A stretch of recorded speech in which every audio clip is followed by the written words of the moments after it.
디지털 전환은 그 전환 자체가 목적이 아니라 회사의 경쟁력을 올리는 것이 목적입니다.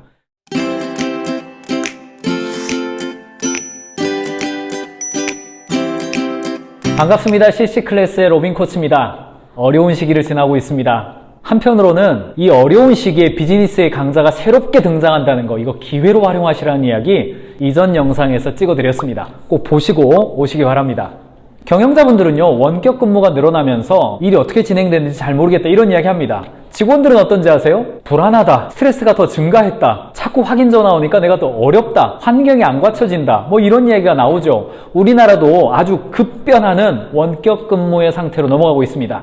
대기업이라든가 이 영역에서 인프라가 준비된 기업들은요, 오히려 이 기회를 원격 근무라든가 디지털 강화의 기회로 삼고 있는데, 언더백 기업들은요, 이게 굉장히 당황스럽죠. 그래서 제가 이번 영상에서는요, 원격 근무 10개명 아주 짧게 찍어봤습니다. 첫 번째, 재택으로 풀지 마시고 원격으로 푸시기 바랍니다.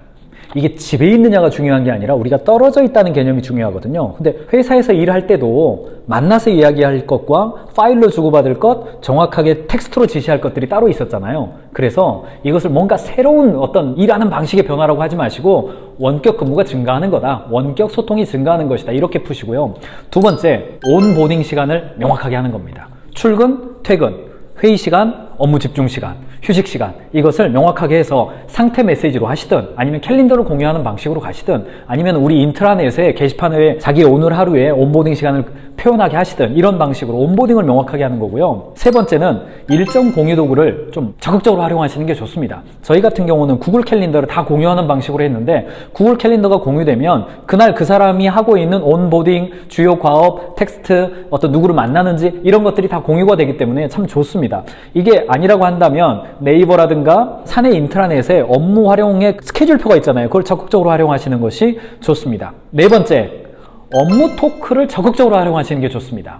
카카오톡은 개인적인 삶의 영역이나 고객과 소통할 일이 좀 많이 있잖아요. 그래서 카톡을 좀 빼시고 잔디나 플로우나 슬랙이나 이런 어떤 업무 토크 중에서 가장 적합한 것을 가져오셔서 회사 내에서 적극적으로 활용하시고요. 요즘은 비용도 굉장히 싸고 좀 도입해서 쓰시다가 안 맞으면 또 바꿔보고 이런 방식으로 계기로 좀 삼으셨으면 좋겠고요. 저희도 업무 토크를 바꾼 다음에 소통 방식이 굉장히 좋아졌습니다. 네 번째, 컨퍼런스 콜이나 화상 미팅을 적극적으로 활용하시는 것이 좋습니다.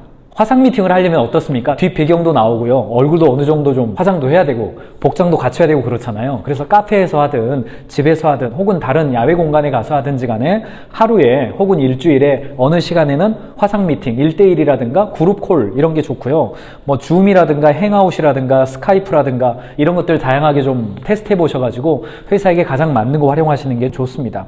블루투스 이어폰 같은 거는요, 좀 기념으로 좀 하나씩 사주셔가지고 적극적으로 이런 도구들을 쓰시는 게 좋고, 여섯 번째, 주로 텍스트 소통이 일어나는데 우리가 이제 대면으로 이야기할 때는 얼굴 표정이라든가 맥락이 있기 때문에 쉽지만은 텍스트 소통을 할 때 주로 저지르는 실수가 뭐냐면 메시지가 명확하지 않은 거예요. 이게 하라는 말인지 하지 말라는 말인지. 그래서 메시지, 디브리핑, 이 원칙을 잘 지켜서 메시지가 명확하고 그 메시지를 받는 사람은 디브리핑을 명확하게 해줘서 이렇게 하겠습니다, 명확한 소통이 일어나도록 그렇게 하시기 바랍니다. 저희도 텍스트 소통 초기에 할 때 실수가 많이 있었는데 메시지, 디브리핑 이 원칙을 지키니까 상당 부분 대면 소통이 생략되는 것을 발견하게 되죠. 일곱 번째는요, 뭐가 중요하냐면 소통의 그라운드 룰이 중요합니다. 예를 들면 저는 막 밤 10시에 소통하고 아침 6시에 소통하고 그러면 안 되잖아요. 그래서 소통의 온보딩 시간을 정한다거나 아니면 개인 톡으로 할 일과 단체 톡으로 할 일을 구별한다거나, 누군가가 어떤 일이 있었다 그러면 응원, 격려, 메시지, 축하 이런 거 많이 있어야죠. 또 한편으로는요, 너무 또 그냥 계속 톡톡톡톡 해가지고 방해가 되기도 합니다. 그래서 적절하게 소통 그라운드 룰을 좀 정하셔가지고 지나친 소통도 아니면은 그냥 잠수 타는 것도 없게끔 그렇게 하시는 게 좋고요.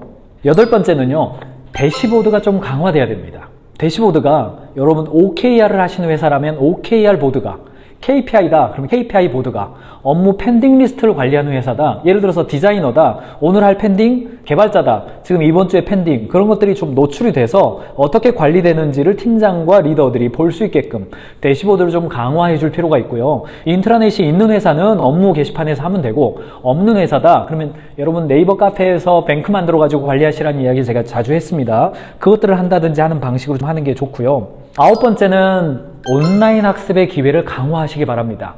떨어져 있는 동안에 이 시기에 책을 읽는다거나 책을 나눔을 할 수 있는 기회를 준다거나 혹은 유튜브 추천 영상을 볼 수 있도록 서로 공유한다거나 아니면 좋은 세미나라든가 온라인 강의 수업들이 많이 있습니다. 그런 것들을 볼 수 있도록 링크를 보내주고 그걸 좀 공부하고 서로 나눈다거나 이런 학습의 기회를 증가시키는 그런 계기점으로 삼으시는 게 좋고요. 마지막 10번째 강조해드리고 싶은 것은 어차피 원격 근무라고 하는 것은요.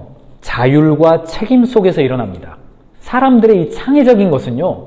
통제와 감시로 할 수가 없습니다.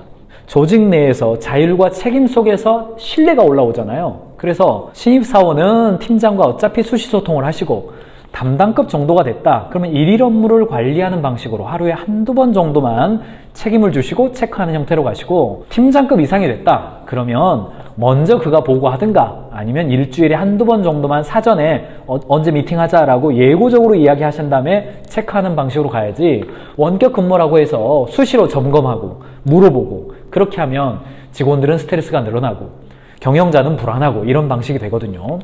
제가 10가지 이야기해드렸습니다. 원격 근무 10계명입니다. 이것을 사전에 직원들과 잘 소통하시고 규정을 어느 정도 정하신 다음에 원격 근무를 시작하신다면 이번 일을 계기로 해서 디지털 전환도 성공하시고 새로운 강자가 되어서 일하는 방식도 업그레이드 되는 그런 계기로 삼으시기 바랍니다. 경영자의 실력이 조직의 실력입니다.